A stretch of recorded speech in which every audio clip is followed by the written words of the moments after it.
Strange. The others on patrol should have returned by now. Our food will be overcooked if we wait any longer. We will just have to start without them. Would you call Master Matoya and the others?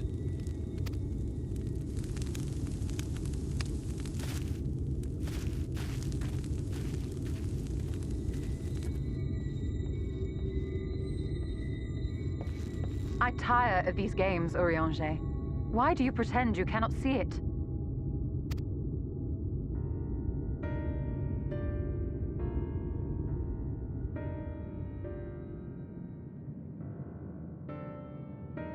The blessing may spare him the fate of becoming a Light Warden. But you cannot be blind to the nascent corruption. He is not as he was in the Source.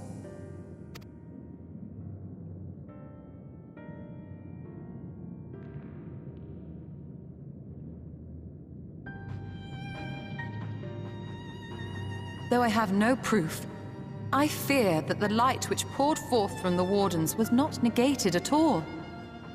I fear it was absorbed, that he has been suffused with their light.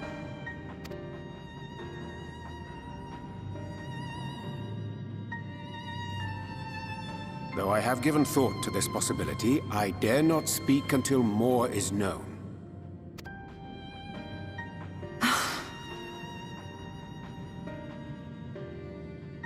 By the time you deign to enlighten us, it may be too late, if it is not already. Urianger, I know full well, after all these years, that you have only the best of intentions. But that does not make it any easier to put my faith in a man so infatuated with secrecy. I have had my suspicions ever since the Exarch bade you speak that day. But now I must ask. The 8th Umbral Calamity and all that followed. Everything you claim to have seen. Did you?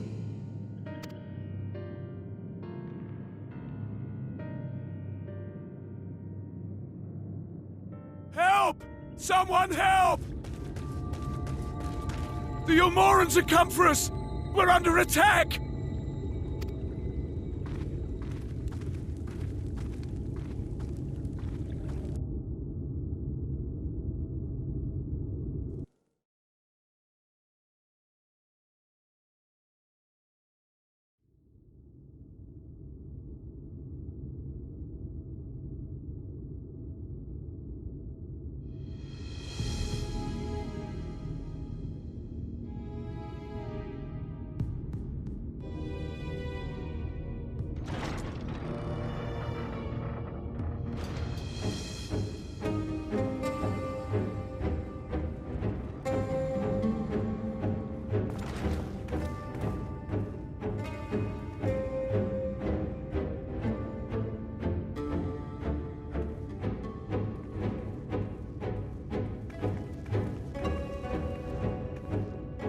Lord Forthry, how good it is to see you.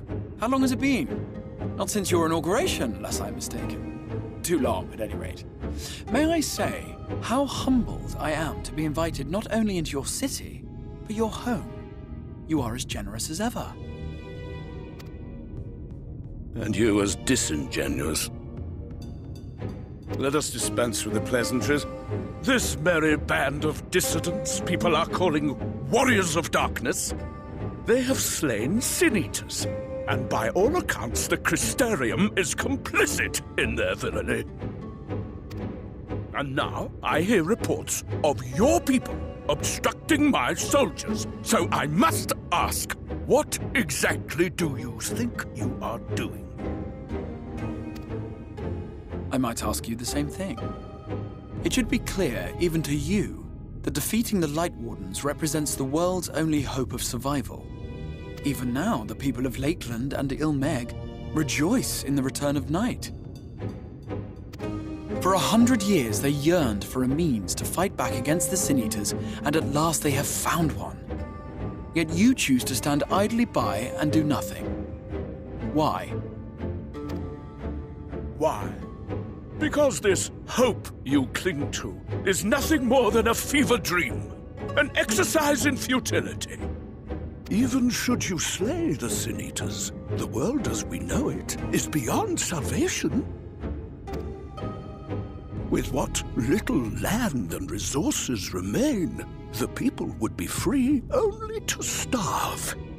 Before long, they would turn to violence, then to war, and ultimately usher themselves unto oblivion. They require a firm hand to shepherd them from the edge. The hand of a king. Nay, a god. I will see their dreams fulfilled, their wishes granted. I will give them peace, order, and they shall never want for bliss.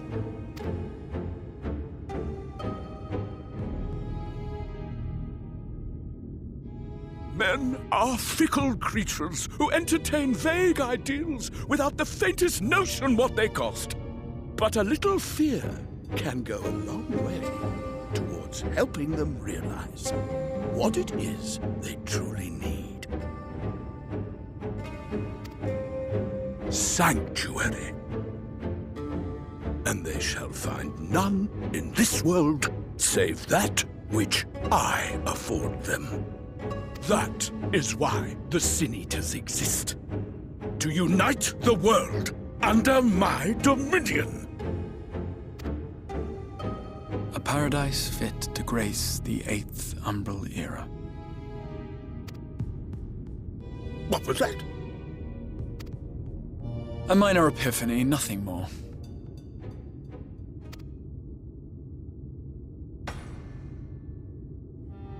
You have always held sway over those around you.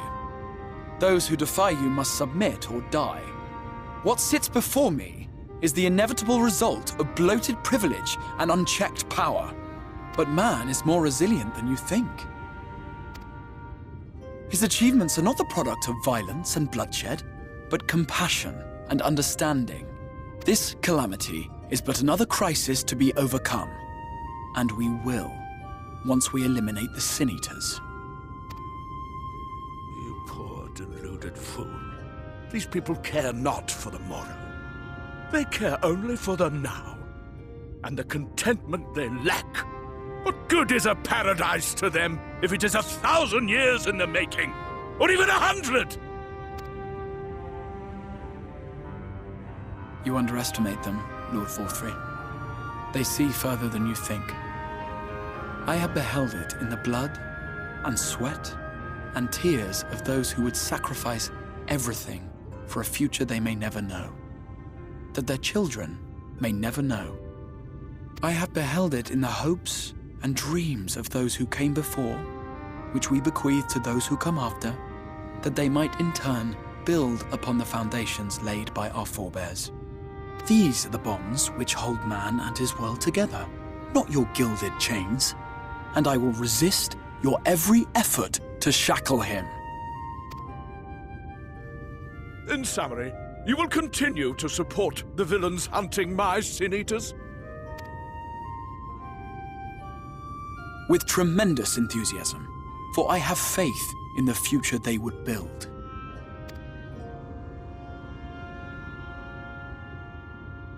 Oh, why do I even bother? Fools, the lot of you! So naive! So painfully predictable! Did you imagine I did not know your mind? That I would wait until after this meeting to dispatch my forces? Even as we speak, they march to the Sin Eaters' defense. Insurrection will not be tolerated! The people of this world are mine to rule, mine to command. And you are no exception!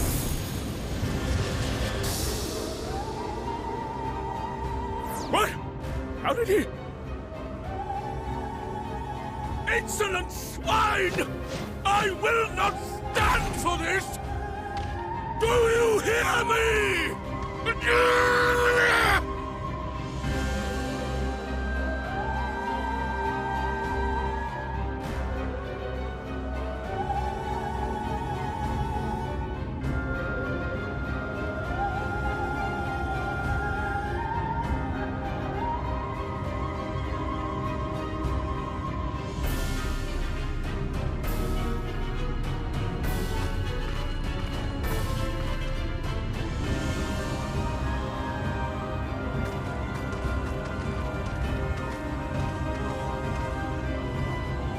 You speak for the Knights Blessed?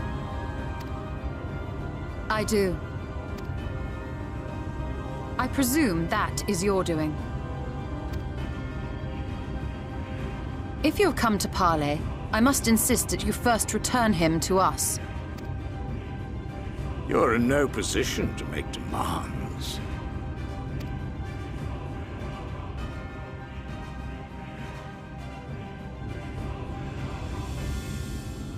By Lord Vorthry's decree, Rak'tika now falls under the governance of Yulmore.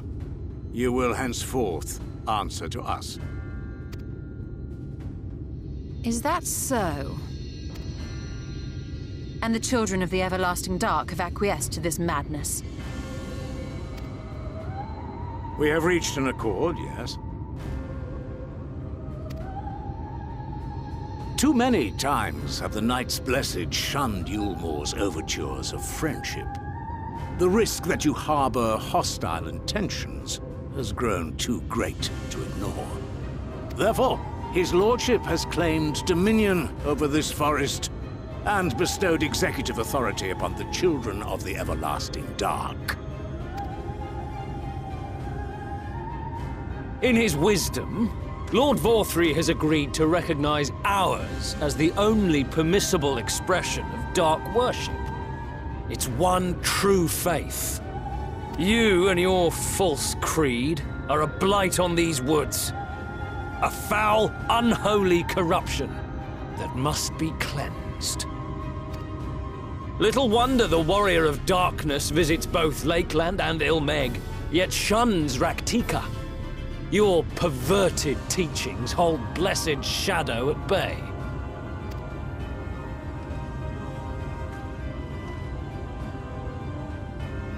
You have accepted the yoke of Yulmore to spite us, then? Fools. Darkness will never return to these skies while they hold sway. Those of you minded to obey his lordship are to make for Woven Oath with all haste. We will leave you, that you may have time to prepare. Woven Oath? Are you suggesting we abandon our fate to join those zealots? What has your faith afforded you thus far? Nothing! We will guide you along the righteous path. And should we refuse?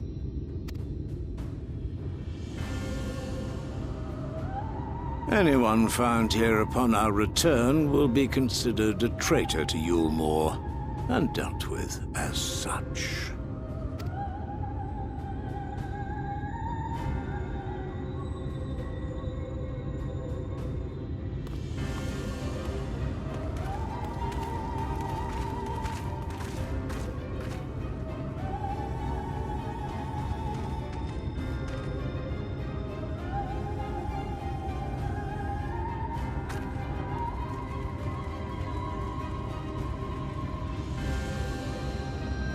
We will discuss these developments after I have tended to our casualty.